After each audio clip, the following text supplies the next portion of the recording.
नमस्कार साथियों। आज उत्तर प्रदेश लोक सेवा आयोग के द्वारा स्टाफ नर्स का पेपर कराया गया है, जिसमें कुछ सामान्य अध्ययन और हिंदी के क्वेश्चन भी पूछे गए हैं। तो ये क्वेश्चंस आने वाले जो आगामी परीक्षाएं हैं उनमें पूछे जा सकते हैं, जैसे कि आरओ का पेपर होने वाला है अभी, और आगे एपीएस का भी पेपर होने वाला है, और आगे यूपीपीसीएस प्रीलिम्स जो 2024 वाला होगा उसमें भी पूछे जाने की संभावना है। तो आज हम इसका आंसर क्या क्या हो सकते हैं उन पर बात कर लेते हैं थोड़ा। और तो ठीक है, आइए शुरू करते हैं। तो देखिए, सबसे पहला प्रश्न पूछा गया है कि किस राज्य में सबसे पहले अंत्योदय योजना शुरू की गई थी। तो अंत्योदय योजना सबसे पहले राजस्थान में शुरू की गई थी, और ये वर्ष 2000 में सबसे पहले शुरू की गई थी। आपको पता ही होगा कि जो गरीब वर्ग है उसको मुफ्त खाद्यान्न उपलब्ध कराने के लिए ये योजना यहाँ पर राजस्थान में शुरू की गई थी, अंत्योदय योजना। दूसरा है कैंडेला किसकी एसआई इकाई है। तो फिजिक्स से क्वेश्चन पूछा गया है एसआई यूनिट के बारे में। तो ज्योति तीव्रता का जो मात्रक है, ज्योति तीव्रता का मात्रक कैंडेला होता है। तीसरा क्वेश्चन है कि जस्ता और सीसा के लिए ब्रोकन हिल्स जो प्रसिद्ध हैं, जहाँ पर बहुत ज़्यादा जस्ता और सीसा पाया जाता है, वो ब्रोकन हिल्स किस देश में स्थित हैं। तो ये ब्रोकन पहाड़ियाँ या ब्रोकन हिल्स जो हैं ऑस्ट्रेलिया में स्थित है। और जस्ता और सीसा को जुड़वां खनिज भी कहा जाता है, तो इसको भी आप याद रख सकते हैं। नेक्स्ट है कि ब्राज़ील मुख्य रूप से किसके लिए जाना जाता है। तो ब्राज़ील में कॉफ़ी उत्पादन बहुत ज़्यादा होता है, और यहाँ पे जो कॉफ़ी के बागान होते हैं उनको फजेंडा कहा जाता है।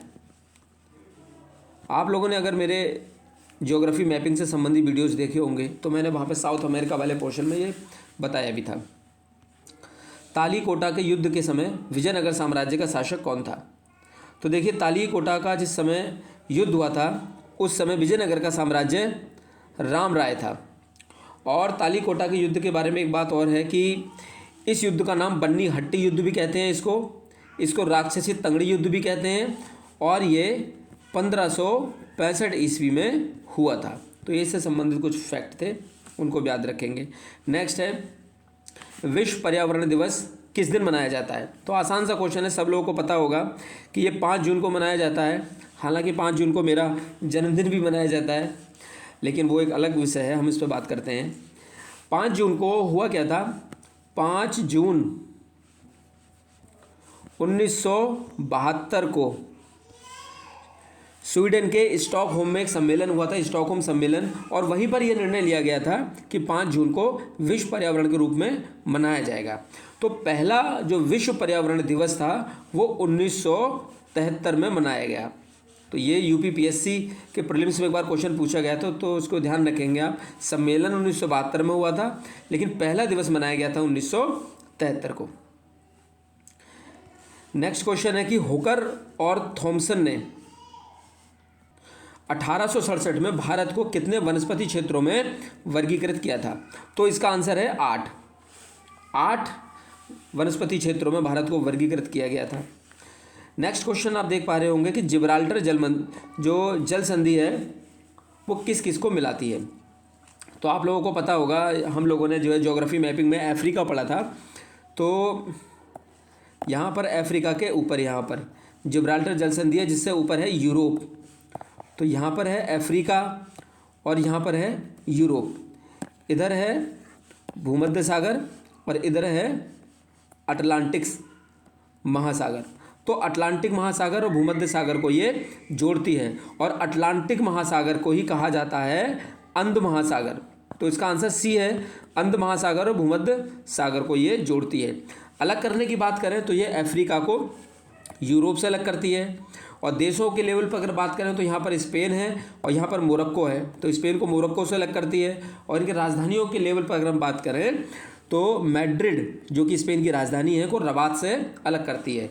और एक चीज़ इंपॉर्टेंट ये है कि जो जिब्राल्टर जल संधि है इसको भूमध्य सागर की कुंजी भी कहा जाता है। नेक्स्ट हम देख लेते हैं क्वेश्चन जो भी है कि वायुमंडल का वो क्षेत्र कौन सा है जो ज़मीन के सबसे नज़दीक होता है। तो आप जानते हैं कि वायुमंडल के कई सारे स्तर होते हैं, जिनमें जो सबसे नीचे है उसको बोलते हैं हम क्षोभ मंडल। आपको पता ही होगा, ये आसान है बहुत ज़्यादा। क्षोभ मंडल सबसे नीचे होता है, ठीक है।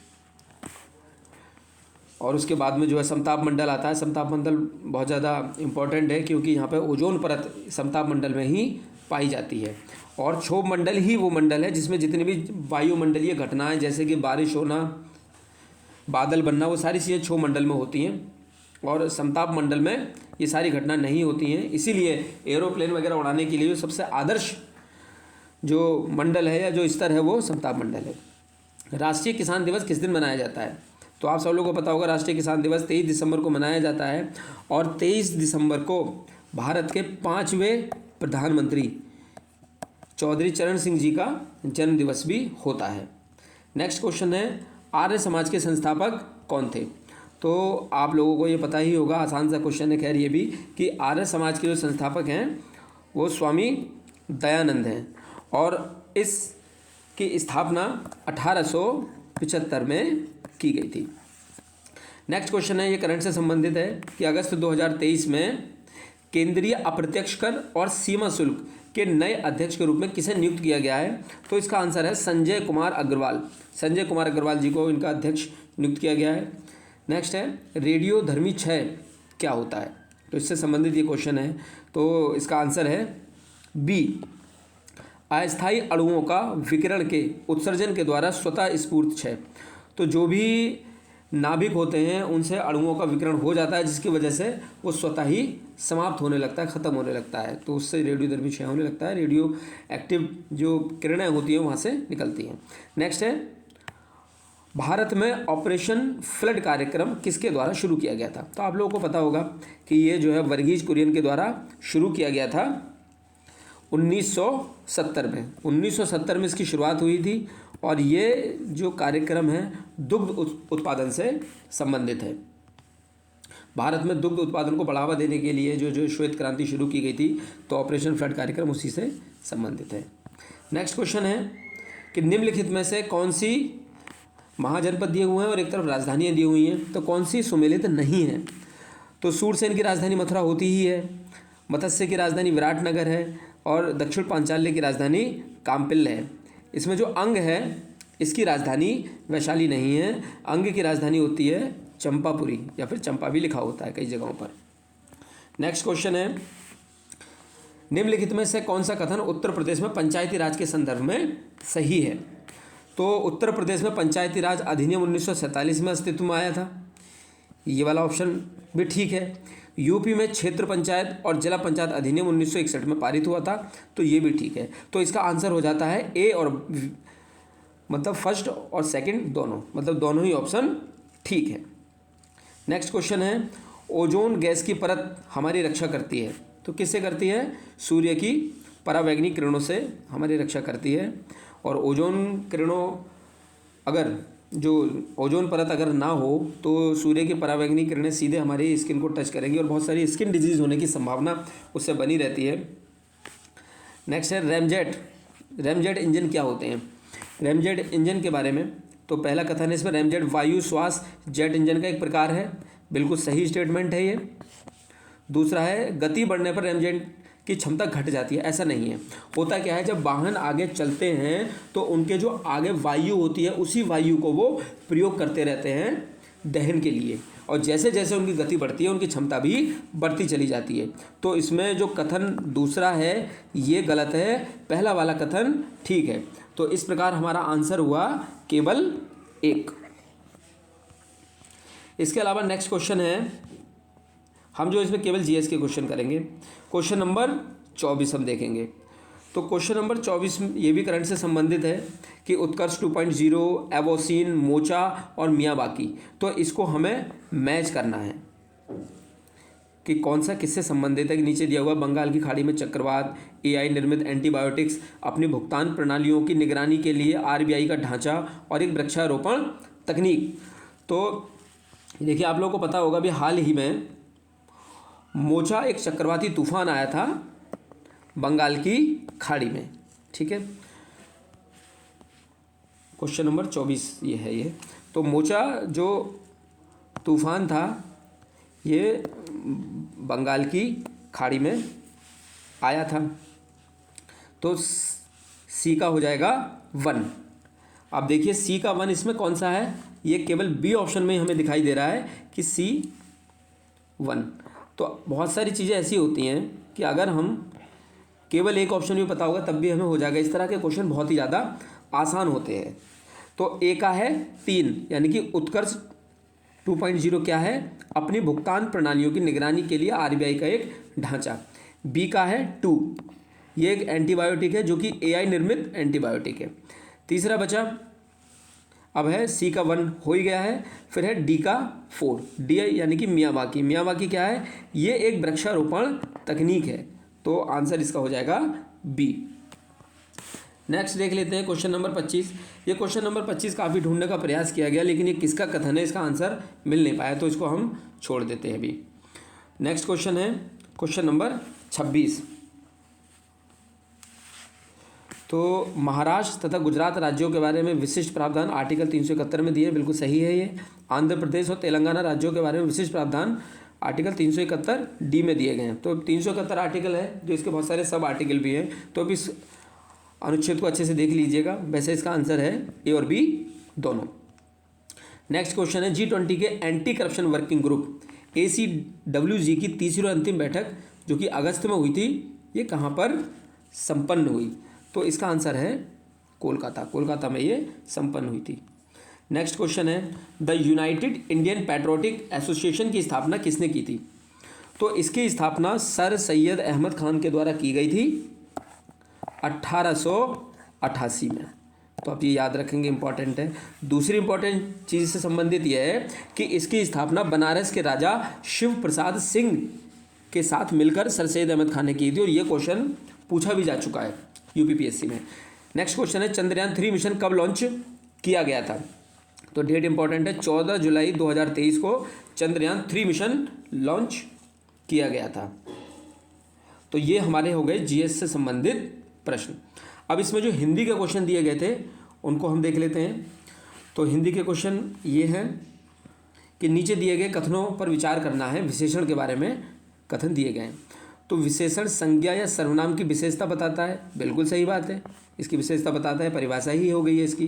दूसरा, विशेषण परिणाम बोधक नहीं होता है, तो बिल्कुल ये सही बात है, विशेषण परिणाम बोधक नहीं होता है। तो 1 और 2 दोनों ही सही हैं। दूसरा क्वेश्चन है तो 32वां क्वेश्चन है पर्यायवाची से संबंधित, कि कौन सा किसका पर्यायवाची है। तो यहाँ पर हम पर्यायवाची देख लेते हैं। तो देखिए यहाँ पर ये पर्यायवाची है, तो इसमें जो है क्वेश्चन नंबर 32, तो 32 में सबसे पहले पूछा गया है इंद्र। इंद्र, तो इंद्र हैं, किसको बोलते हैं, इंद्र, महेंद्र, ये इनका पर्यायवाची है। एक सेकेंड, इंद्र का पर्यायवाची है महेंद्र। दूसरा है कमल, तो कमल है इंदिवर का पर्यायवाची। गंगा है त्रिपथगा, आप जानते ही हैं। स्त्री है वनिता, अभी 2 दिन पहले हम लोगों ने इंटरव्यू में चर्चा भी की थी त्रिपथिका के बारे में। मैं थोड़ा कमल के बारे में आपको बताना चाहूँगा। कमल के बहुत सारे पर्यायवाची जो स्पेसिफिक हैं उसके रंगों के आधार पर, जैसे कि इंदिवर कमल को तो कहते ही हैं, लेकिन ये स्पेशली नीला कमल जो होता है उसको बोलते हैं इंदिवर, लाल कमल को बोलते हैं कोकनद, आपको पता हो तो लाल कमल को कोकनद बोला जाता है, और जो सफ़ेद कमल होता है उसको बोलते हैं पुंडरीक। तो ये चीज़ें भी आप याद रखेंगे, केवल कमल नहीं, कमल के और डिटेल में भी अगर चीज़ें डीप में पूछ ली जाएँ तो उसको भी आप कर पाएँ।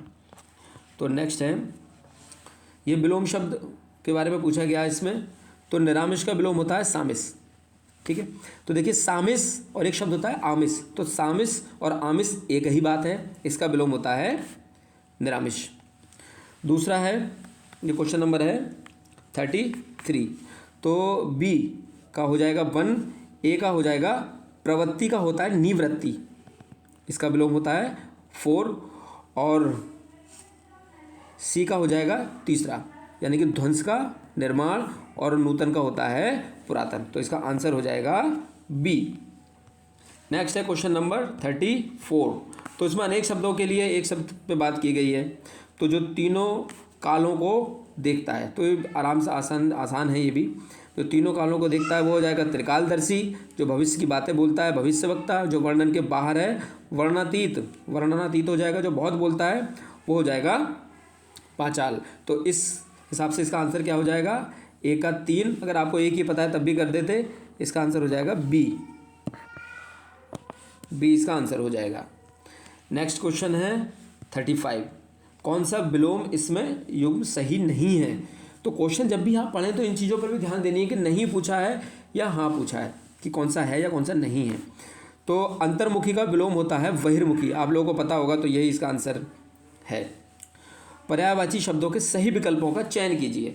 ठीक है, तो सही विकल्प कौन सा है। तो देखिए अली, भ्रमर, मधुकर, ये सही है, ये भंवरे के पर्यायवाची होते हैं। बाकी गलत क्यों हैं उन पर भी बात कर लेते हैं। जैसे कि शशांक और मयंक, ये दोनों ही चंद्रमा के पर्यायवाची हैं, लेकिन राका जो है चंद्रमा का पर्यायवाची नहीं है, ये रात का पर्यायवाची है। दूसरा आपको पता होगा हस्त और पाणी, ये दोनों ही हाथ के पर्यायवाची हैं, जबकि हस्ती जो है हाथी का पर्यायवाची है, इसलिए ये अलग हो जाएगा। सदन, धाम और ग्रह, इसमें थोड़ा देखिए आपको लग रहा होगा कि ये तीनों एक जैसे हैं। तो सदन और धाम घर के पर्यायवाची होते हैं, और इनका ही एक पर्यायवाची और होता है जिसको बोलते हैं ग्रह, लेकिन वो ग्रह इस तरह से लिखा जाता है, ये होता है ग्रह, ये ग्रह नहीं है। ठीक है, ये कौन सा वाला ग्रह है, सैटेलाइट। अब बात करेंगे हम, ये तत्सम तद्भव दिए हैं क्वेश्चन नंबर 37 में। तो कान्हा का जो तत्सम है वो कृष्ण होता है, घर का तत्सम ग्रह होता है, देखिए यहाँ पर ये लिखा हुआ है ग्रह, यहाँ पर ठीक लिखा है। अद्य का तत्सम आज होता है, और 8 का तत्सम होता है अष्ट। तो इसका आंसर हो जाएगा ए का 4 कौन सा है, देखिए ए में दिया है, और बी का है 3, तो ये ए इसका आंसर हो जाएगा। 37 का आंसर है ए। अब हम देखते हैं 38, क्वेश्चन नंबर 38। तो देखिए क्वेश्चन नंबर 38, विसैला, विसैला कौन होता है, सांप, कहते हैं ना सांप जैसा विसैला, तो ए का हो जाएगा 4। कटीला, अब कटीला पुरुष या पत्थर तो होगा नहीं, कटीला का हो सकता है रास्ता, कटीला रास्ता, दयालु पुरुष, चमकीला पत्थर, तो ए का 4 इसमें है और डी में भी है। कटीला रास्ता, बी का 1 तो केवल इसमें है, तो आंसर है इसका ए। नेक्स्ट है गुरु के समीप रहने वाले विद्यार्थी को क्या कहेंगे, तो अनेक शब्दों के लिए एक शब्द है, तो इसका आंसर है अंतेवासी। जो शब्द संस्कृत से विकृत होकर आए हैं तो उनको बोलते हैं तद्भव। जो शब्द संस्कृत से एज इट इज़ ले लिए गए हैं उनको बोलते हैं तत्सम तद्भव। पढ़े होंगे आपने तो उसमें पता होगा आपको। क्वेश्चन नंबर 41, इनमें से पारंगत शब्द किसके लिए यूज किया गया है। तो जो किसी विषय का पूर्ण विद्वान हो उसको बोलते हैं पारंगत। तो ठीक है, अब देखिए नेक्स्ट क्वेश्चन है इसमें कुछ, इनमें से पुष्प धनवा किसका पर्यायवाची है। पुष्प धनवा किसका पर्यायवाची है, तो आप लोगों ने पढ़ा होंगे पर्यायवाची, तो ये कामदेव का पर्यायवाची है। मानवीय का विलोम क्या होगा, तो मानवीय का विलोम अमानवीय होगा, आसान सा है। कोई आदमी आ रहा है, ठीक है, इसमें कौन सा विशेषण है, तो इसमें है सार्वनामिक विशेषण। ठीक है, अगर यही वाक्य इस तरह से लिखा होता कि कोई आ रहा है, तब ये सार्वनामिक विशेषण नहीं होता। कोई आदमी आ रहा है इस परिस्थिति में सार्वनामिक विशेषण है, क्योंकि कोई के साथ में एक संज्ञा लगी हुई है। संज्ञा कौन सी है, आदमी। अभी हमने ऊपर परिभाषा पढ़ी थी कि विशेषण वही होता है जो किसी संज्ञा या सर्वनाम की विशेषता बताता है, तो विशेषण के साथ में संज्ञा सर्वनाम लगा होना जरूरी है।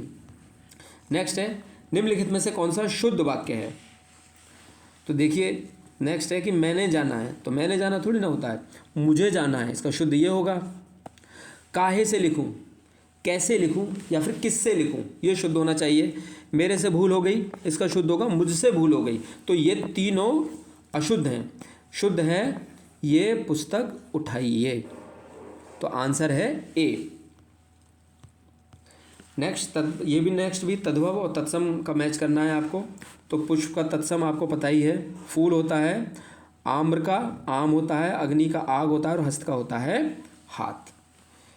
नेक्स्ट है 48, अशुद्ध शब्द बताना है। तो देखिए परीक्षा, श्रीमती, अतिथि, ये तीनों ही कैसे हैं? शुद्ध हैं। लेकिन जो पुरस्कार है वो अशुद्ध है। ये होता क्या है, हम लोग उसको पुरस्कार बोलते हैं। ये पुरस्कार नहीं होता है, ये होता है पुरस्कार। रा पे किसी भी प्रकार की छोटे ऊ की या बड़े ऊ की मात्रा नहीं लगी होती है, ये है शुद्ध। तो याद रखेंगे इसको आप। सारे सब कुछ नोट्स में है, मैंने जो क्रैक एग्जाम विद रविकांत नामक चैनल पर डाल रखे हैं, वहाँ देखिए आप, उसको सब मिलेगा आपको। नेक्स्ट है 49, साईं बाबा अपने भक्तों के लिए दाता हैं, उनके द्वार पर आया डैश डैश कभी खाली नहीं जाता। तो दाता का यहाँ पर विलोम बताना है, तो दाता का विलोम होता है याचक। नेक्स्ट है, उनमें कौन सी सही वर्तनी है? सही वर्तनी बतानी है। तो सही वर्तनी आपको पता ही होगा, उज्ज्वल है, आसान है, दोनों जा आधे होते हैं, ये याद रखना है आपको, ठीक है। तो ये अब इसमें आगे जो है स्टाफ नर्स से जो सब्जेक्ट संबंधित क्वेश्चन है वो हैं। इसमें हमने जीएस का और हिंदी वाला पोर्शन कर लिया है, इसको आप ठीक से देख लीजिएगा, आने वाली परीक्षाओं के लिए ये इंपॉर्टेंट रहेगा, ठीक है। ऑल द बेस्ट, जय हिंद।